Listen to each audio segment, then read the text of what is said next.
प्रिय विद्यार्थियों, मैं मेघा गुप्ता, सहायक आचार्य संस्कृत, राजकीय महाविद्यालय बूंदी। राजकीय महाविद्यालय बूंदी द्वारा संचालित ऑनलाइन कक्षाओं में आप सबका हार्दिक स्वागत। आशा है कि आप इस कोरोना काल में अपने घर पर सपरिजन स्वस्थ होंगे, मस्त होंगे।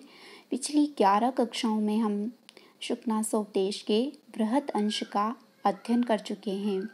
आज के इस अंश में राजा तारापीड़ के महामंत्री शुकनास राज स्वभाव का वर्णन करते हुए राजकुमार चंद्रापीड़ से कहते हैं, तृष्णा विषमूर्छिता कनकमयमिव सर्वं पश्यन्ति। तृष्णा विषमूर्छिता, तृष्णा एव विषम तेन मूर्छिता। तृष्णा का अर्थ होता है धन प्राप्ति की महती इच्छा, धन लालसा, धन लिप्सा। तृष्णा रूपी विष से मूर्छिता, मूर्छित, मोह को प्राप्त, विभ्रांत होकर। तृष्णा रूपी विष से मोह को प्राप्त होकर सर्वम, सबको, सकल वस्तु जात को, संसार की समस्त वस्तुओं को, कनकमयमिव, कनकमयम महलंत हो जाएगा, इसमें से ई निकलेगा, इव, इव यहाँ पर उत्प्रेक्षावाचक है, इव मानो, कनकमयम, कनक शब्द से मयट प्रत्यय होकर कनकमयम बनता है।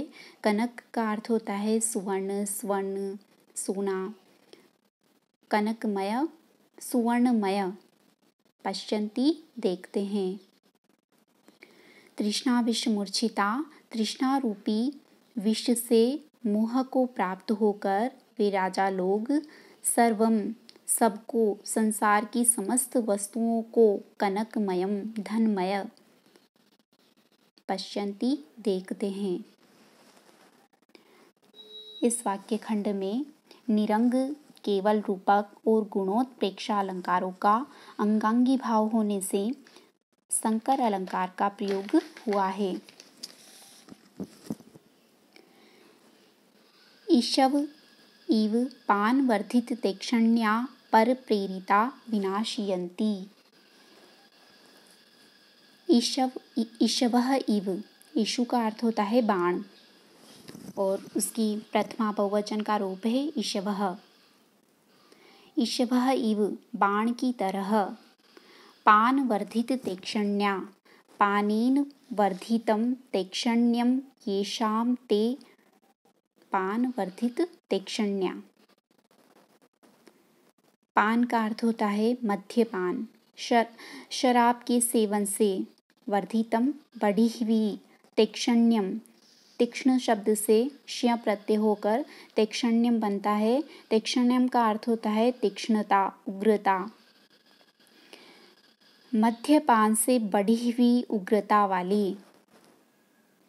पर प्रेरिता, पर, परेण प्रेरिता, पर प्रेरिता। पर का अर्थ होता है दूसरों, दूसरों के द्वारा प्रेरित, दूसरों के द्वारा उद्दीप्त किए गए, उत्साहित किए गए वे राजा लोग विनाशयन्ति, प्रजाजनों का विनाशयन्ति, विनाश कर देते हैं। पान वर्धित तेक्षण्या का ईशु पक्ष में, धनुष पक्ष में, ईशु का अर्थ होता है बाण। बाण पक्ष में अर्थ है सान पर चढ़ाकर तीक्ष्ण किए गए, और पर प्रेरिता का बाण पक्ष में अर्थ है पर यानी दूसरे के द्वारा, धनुष के द्वारा प्रेरित, छोड़े गए। पर प्रेरिता, धनुष द्वारा छोड़े गए। ईशवः इव, बाणों की तरह। पान वर्धित तीक्ष्ण्या, मद्यपान से प्रवर्धित उग्रता वाले, पर प्रेरिता और दूसरों के द्वारा प्रेरित राजा लोग विनाशयन्ति, प्रजाजनों का विनाश कर देते हैं। अर्थात जिस प्रकार शाण चढ़ाने वाले प्रस्तर के घर्षण से तीखे बने बाण धनुष द्वारा छोड़े जाने पर लक्ष्य को भेद देते हैं, उसी प्रकार वे राजा लोग भी मद्यपान से उग्र स्वभाव बढ़ जाने के कारण तथा दूसरों के द्वारा भड़काए जाने से प्रजाजनों को विनष्ट करते हैं। इस वाक्यांश में पूर्णोपमा अलंकार है। दूर स्थितान्यपि फलानीव दंड विक्षेपैर महाकुलानि शातयन्ति। दूर स्थितानि प्लस अपि यण संधि हो रही है यहाँ पे, और फलानी प्लस इव यहाँ पर दीर्घ संधि हो रही है। दंड विक्षेपहि प्लस महाकुलानि, यहाँ पर ऋत्व विसर्ग संधि हो रही है, र का विसर्ग बन जाएगा। दूर स्थितानि अपि, दूर स्थित होने पर भी, दूरवर्ती होने पर भी, फलानी इव फलों के समान, दूरवर्ती फलों के समान, महाकुलानी महान परिवारों को, उच्च कुलों को, प्रशस्त वंशों को, दंड विक्षेपई दंड नीति के प्रयोग से, दंड विक्षेपई का राजपक्ष में अर्थ है दंड नीति के प्रयोग से, परवशीकरण के सामादि उपाय चतुष्टय में से दंड नामक तृतीय राजनीतिक उपाय के प्रयोग से, और फल पक्ष में दंड विक्षेपई का अर्थ है दंड यानी डंडा, और विक्षेप का अर्थ होता है फेंकने से, चलाने से, डंडा फेंकने या चलाने से, डंडे के प्रयोग से। शातयन्ति नष्ट कर देते हैं, और फल पक्ष में शातयन्ति का अर्थ है गिरा देते हैं। दूर स्थितानि अपि, दूर स्थित होने पर भी, फलानी इव फल के समान, दंड विक्षेपई दंड नीति के प्रयोग से, महाकुलानी उच्च कुलों को, प्रशस्त वंशों को, शातयन्ति नष्ट कर देते हैं। अर्थात जिस प्रकार मनुष्य डंडे को फेंक कर दूर होने पर भी बड़े बड़े फलों को तोड़ डालते हैं, गिरा डालते हैं, उसी प्रकार वे राजा लोग भी दंड प्रयोग कर दूर स्थित होने पर भी सत्कुलोत्पन्न लोगों को विनष्ट कर देते हैं। यहाँ पर इस वाक्य खंड में पूर्णोपमा अलंकार का प्रयोग हुआ है। अकाल कुसुम प्रसवा इव मनोहराकृतयोऽपि लोक विनाश हेतवः। अकाल कुसुम प्रसवा इव, अकाल असमय, कुसुम का अर्थ फूल, और प्रसव का अर्थ होता है उद्गम, उत्पत्ति। तो अकाल कुसुम प्रसवा का अर्थ है असमय खिले फूल। उपयुक्त अथवा नियत समय से बहुत पहले या पीछे किसी वृक्ष में लगने वाला फूल जो उपद्रव, दुर्भिक्ष आदि का लक्षण माना जाता है, उसको अकाल कुसुम कहा जाता है। अकाल कुसुम को बहुत बड़ा अपशकुन माना गया है। कहा जाता है द्रुमौषधि विशेषाणाम काले कुसुमोद्गम फल प्रसवयोर्बंधम महूतपातम विदुर्बुधा। तो अकाल कुसुम प्रसवा असमय में खिलने वाले फूलों के समान इव समान। अकाल कुसुम प्रसवा इव असमय में खिलने वाले फूलों के समान, मनोहर आकृतयो अपि, मनोहर प्लस आकृतयः प्लस अपि, मनोहर आकृति वाले, सुंदर स्वरूप वाले होने पर भी, लोक विनाश हेतवः, लोकानां विनाशस्य हेतवः, लोगों के विनाश के हेतु, लोगों के विनाश के कारण, निमित्त। और अकाल कुसुम के अर्थ में लोक विनाश हेतव का अर्थ है लोगों के विनाश के सूचक होते हैं। अर्थात जिस प्रकार असामयिक पुष्प का विकास सुंदर होने पर भी लोगों के विनाश का सूचक होता है, उसी प्रकार वे राजा लोग मनोहर आकार वाले होने पर भी लोगों के विनाश का कारण बन जाते हैं। इस वाक्यांश में पूर्णोपमा अलंकार है।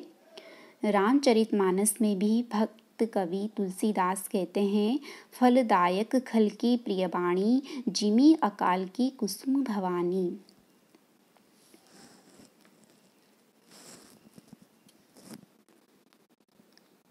आगे है, शमशानाग्नय इवाति रौद्रभूतयः। शमशानाग्नयः इव प्लस अति रौद्रभूतयः। शमशान प्लस अग्नयः, शमशान की अग्नि के समान, शमशान की अग्नि के समान, अति रौद्रभूतयः, अति रौद्रभूतयः, अति रौद्राभूतयः येषां तादृशा अति रौद्रभूतयः। अति अत्यंत, रौद्र का अर्थ होता है भयानक भयंकर, और भूति, भूति का राजा पक्ष में अर्थ है संपत्ति, और शमशान की अग्नि के पक्ष में भूति का अर्थ है भस्म राख। तो शमशान आग्नेय इव, शमशान की अग्नि के समान, अति रौद्र भूतयः, वे राजा लोग अत्यंत भयंकर ऐश्वर्य वाले होते हैं। अर्थात जिस प्रकार शमशान स्थित अग्नि की भस्म अत्यंत भयंकर होती है, उसी प्रकार उन राजा लोगों की संपत्ति भी अत्यंत भयंकर होती है। पूर्णोपमा अलंकार है।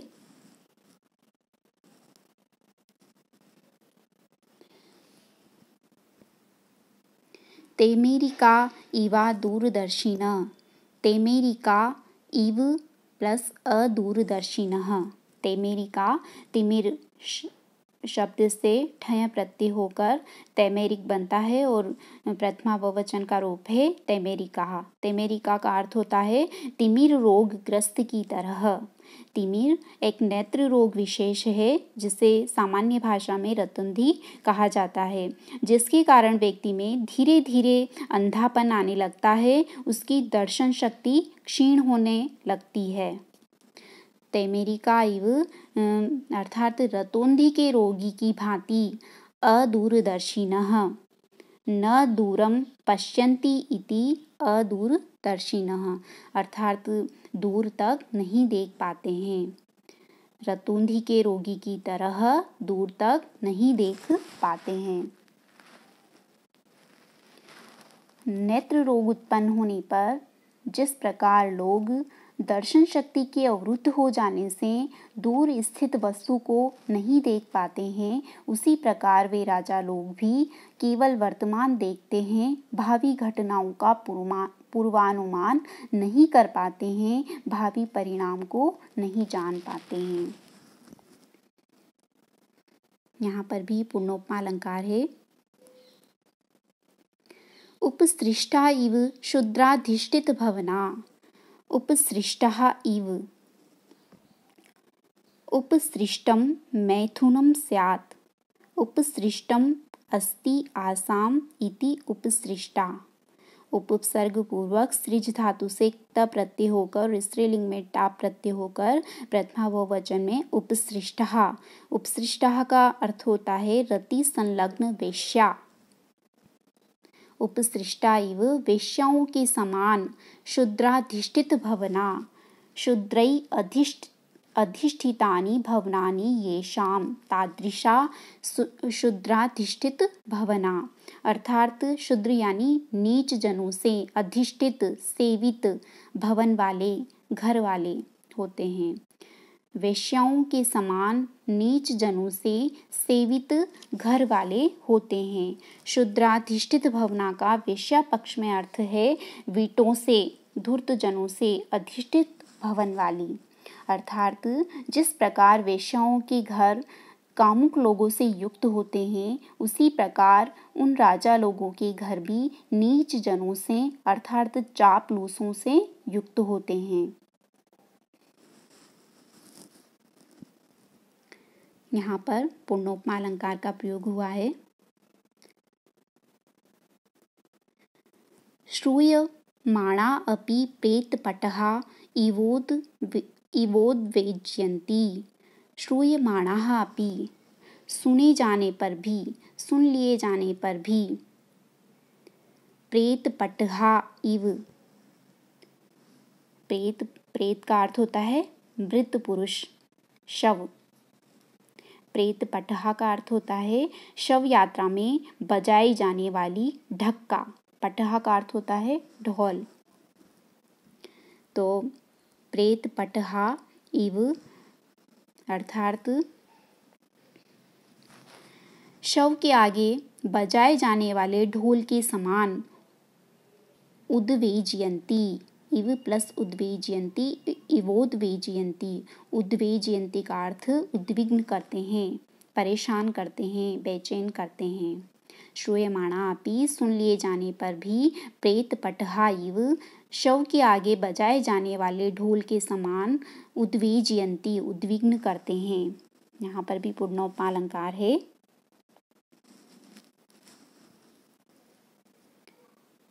चिन्त्यमाना अपि महापातकाध्यवसाया इवोपद्रवमुपजनयन्ति।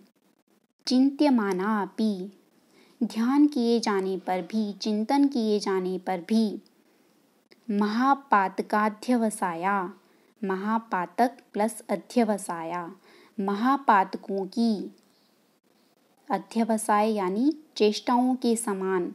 महापातक, महापातक का अर्थ होता है बहुत बड़ा पाप। पातक का अर्थ होता है पाप। महापातक बहुत बड़ा पाप अर्थात जघन्य अपराध। मनुस्मृति में कहा गया है ब्रह्म हत्या सुरापानम स्तेयम गुर्वंगनागमः महांति पातकान्याहु संसर्गश्चापि तैसः। अर्थात ब्राह्मण की हत्या करना, मदिरा पीना, स्वर्ण आदि की चोरी करना, गुरु पत्नी के साथ व्यभिचार करना, ये चारों महापातक है, महापाप है। इन चारों में से किसी भी महापाप को करने वाले के साथ जो रहता है उसको भी वही फल मिलता है जो महापापी को मिलता है। तो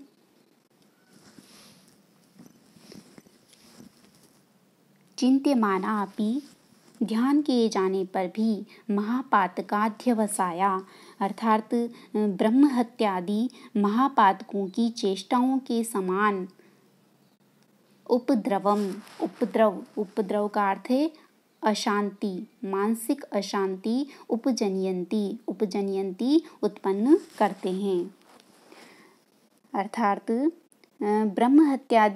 ब्रह्म हत्यादि महापापों का अनुष्ठान करने के उद्योग के समान उन राजा लोगों का ध्यान करने से भी मन में अशांति उत्पन्न होती है। यहाँ पर भी पूर्णोपमा अलंकार है। आगे है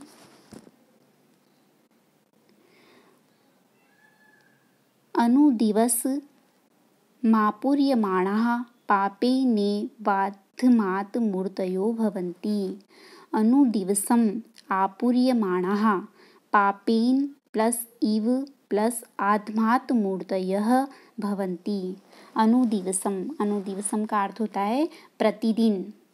दिवसम दिवसम अनु, प्रतिदिन, प्रतिदिन पापेन आपूर्यमाणाः इव, पापे इव मानो, यहाँ पर ये उत्प्रेक्षावाचक है मानो।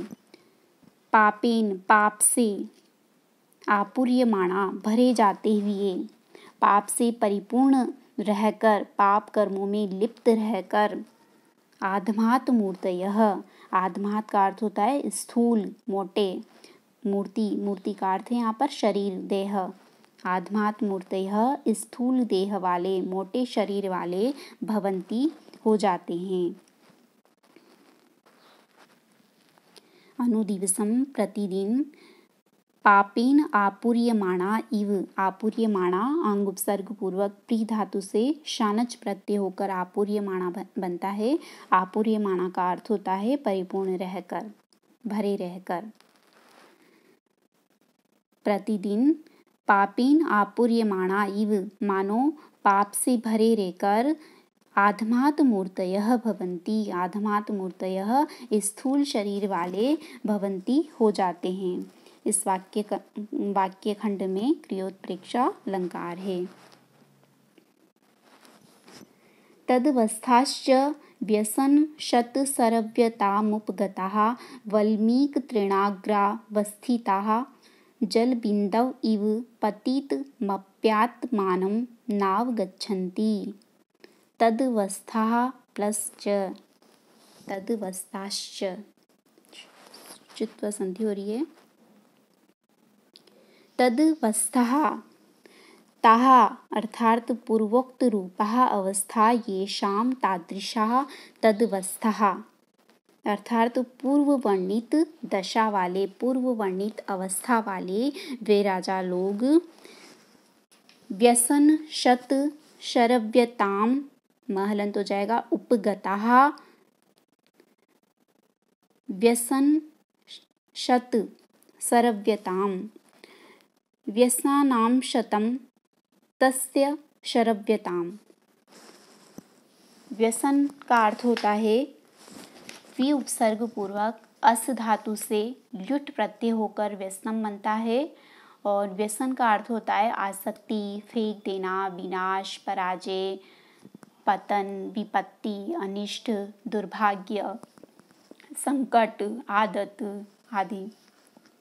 यहाँ पर व्यसन दुर्व्यसन के अर्थ में प्रयुक्त हुआ है। इसका अर्थ है बुरी लत या बुरी आदत। शतम का अर्थ होता है 100।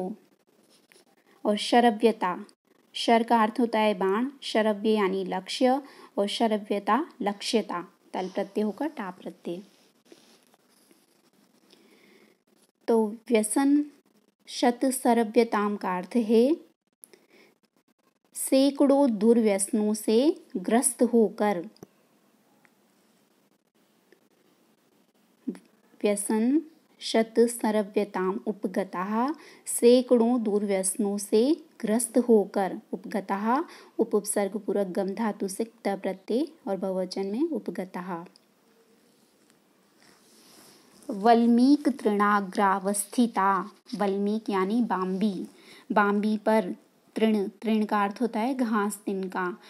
वल्मीक तृणाग्र का अर्थ है बाम्बी पर उगी घास के अग्रभाग पर अवस्थित टिकी हुई जल बिंदवः इव, जल की बूंदों की तरह। बाम्बी पर उगी घास के अग्रभाग पर टिकी जल की बूंदों की तरह। पतितम पतितम प्लस अपि प्लस आत्मानम। पतितम अपि, पतित होने पर भी। पतितम अपि का राजपक्ष में अर्थ है स्वधर्मच्युत होने पर भी, और जल बिंदु पक्ष में है भूमिच्युत होने पर भी। आत्मानम अपने आप को, स्वयं को। नावगच्छन्ति न प्लस अवगच्छन्ति, न नहीं, अवगच्छन्ति समझ पाते हैं, जान पाते हैं। तदवस्थाश्च और ऐसी अवस्था में पड़े हुए भी वे राजा लोग व्यसन शत शरव्यताम उपगता सैकड़ों दुर्व्यसनों से ग्रस्त होकर वल्मीक तृणाग्रावस्थिता जल बिंदवः इव, वल्मीक के बाम्बी पर उगी घास के अग्रभाग पर अवस्थित जल की बूंदों की तरह। पतितम अपि, पतित होने पर भी। आत्मानम स्वयं को। न अवगच्छन्ति, नहीं जान पाते हैं, नहीं समझ पाते हैं। अर्थात जिस प्रकार वल्मीक पर उगी तृणों पर विद्यमान जल की बूंदें पृथ्वी पर गिरकर स्वयं को पतित नहीं जान पाती है, उसी प्रकार वे राजा लोग अपनी पतितावस्था को नहीं समझ पाते हैं। अपने कर्तव्य से भ्रष्ट होकर भी कर्तव्य बोध नहीं कर पाते हैं। इस वाक्यांश में उपमा अलंकार का प्रयोग हुआ है।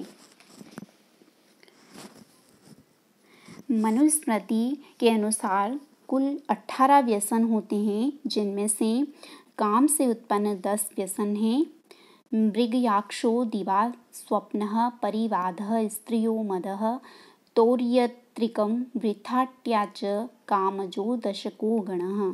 अर्थात मृगया यानी शिकार करना, अक्ष जुआ खेलना, दिवा स्वप्न दिन में सोना, परिवाद परनिंदा, स्त्रियः स्त्रियों में आसक्ति, मदः नशा करना, तौर्यत्रिकम, तौर्यत्रिकम का अर्थ होता है नाचना गाना बजाना, वृथाट्या और व्यर्थ, अटन यानी घूमना, व्यर्थ घूमना, ये काम से उत्पन्न 10 व्यसन हैं, बुरी आदतें हैं। और क्रोध से उत्पन्न 8 व्यसन हैं। पैशुन्यम, साहसम, द्रोह, ईर्ष्या, सूयार्थ, दूषणम, वाग्दण्डजञ्च, पारुष्यम, क्रोधजोऽपि गणोष्टकः।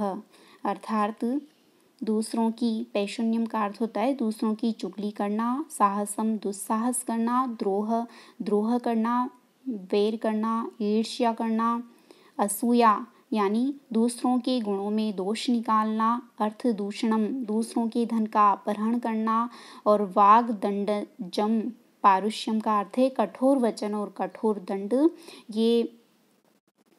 ये 8 क्रोध से उत्पन्न व्यसन है, बुरी आदतें हैं। ये दुर्व्यसन परिणाम में बहुत दुखदायी होते हैं। अतः महर्षि मनु कहते हैं कि राजा को उन्हें प्रयत्नपूर्वक त्याग देना चाहिए। कामजेषु प्रसक्तो हि व्यसनेषु महीपति वियुज्यतेऽर्थ धर्माभ्यां क्रोधजेष्वात्मनेव तु।